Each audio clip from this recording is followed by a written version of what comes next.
ये तो मैंने प्रेम की बात करी। लोक में जो लोक का एक तत्व है प्रेम,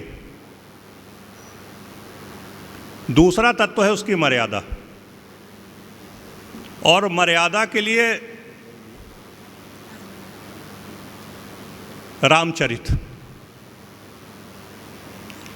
क्या है? जब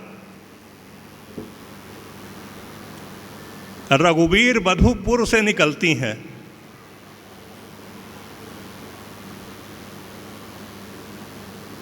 तो वो लोक में पदार्पण उनका होता है। और जब लोक में उनका पदार्पण होता है तो जाहिर सी बात है कि रास्ते की महिलाएं देख करके सोचती हैं कि ये सुंदर लोग कहाँ जा रहे हैं। देखने में तो राजकुमार लगते हैं, राजकुमारी लगती हैं, लेकिन ये जा कहाँ रहे हैं? रामशंकर जी बैठ जाइए, असंचरण हो रहा है।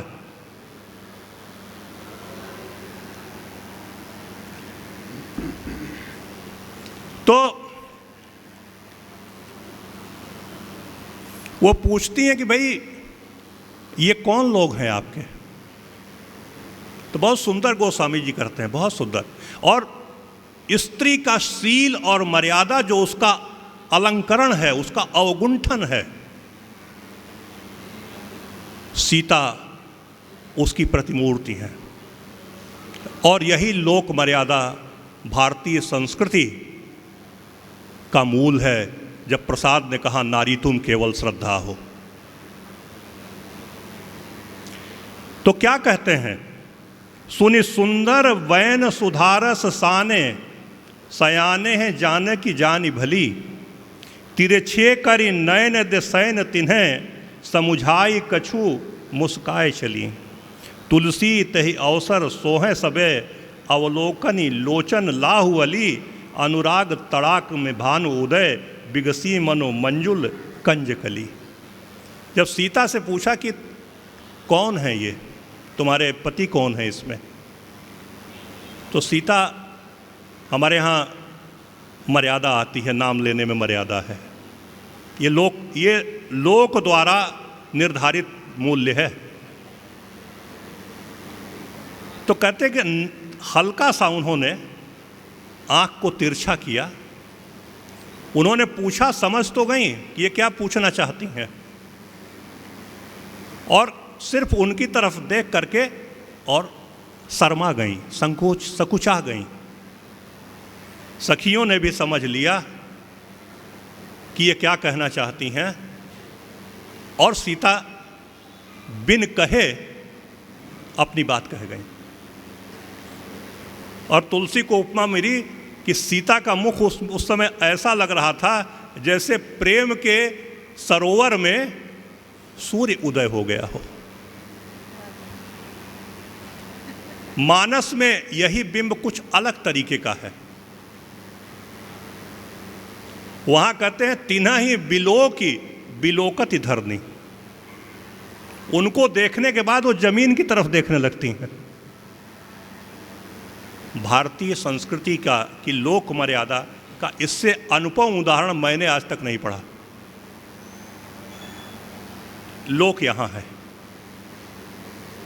और इसका सूत्र कहाँ है, अब वो मैं आपको ले चलता हूँ ऋग्वेद के 10वें मंडल के 85वें सूक्त में, जिसको कहते हैं सूर्या का विवाह।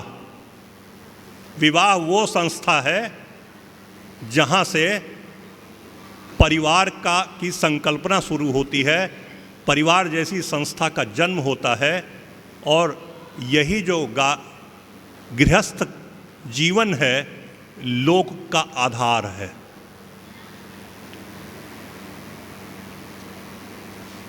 वहाँ क्या है लोक में? 1085।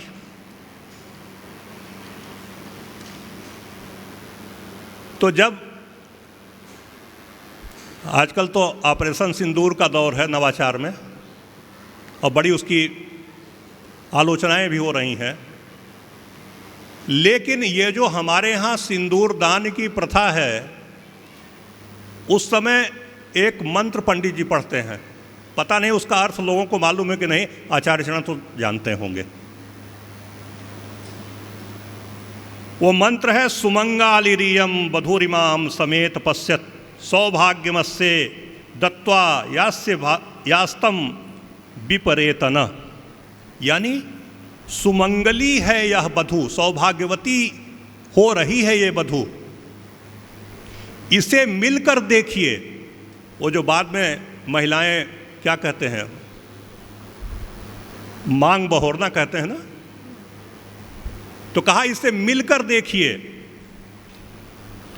इसे सौभाग्य देकर अपने अपने घर जाइए। यानी सिंदूर इसका जो सौभाग्यवती हुई है उसको आप सब लोग उसमें अपना आशीर्वचन दीजिए और तब घर को प्रस्थान करिए।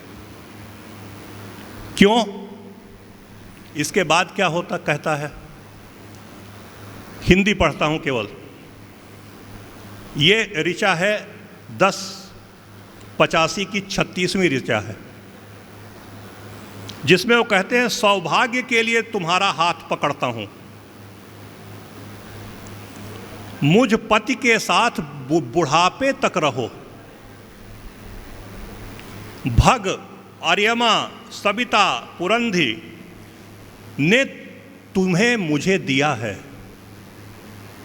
गार्हपत्य के लिए इन देवों ने। लोक निर्मित वहां हो रहा है। और अंत में ऋषि का आशीर्वचन है, सौम्य चक्षु पति के लिए शुभ होती हुई बढ़ो, पशुओं के लिए शुभ प्रसन्न मन और तेजस्विनी बनो, वीर पुत्रों को जन्म देने वाली देवभक्त सुखकारी हो, शुभ हो हमारे लिए दो पायों के लिए और चौपायों के लिए।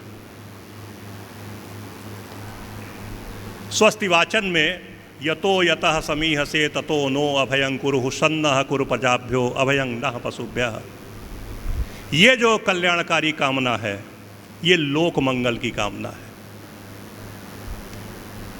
तो लोक के साथ सारी जो सांस्कृतिक मूल्य हैं वो संसिद्ध होते हैं।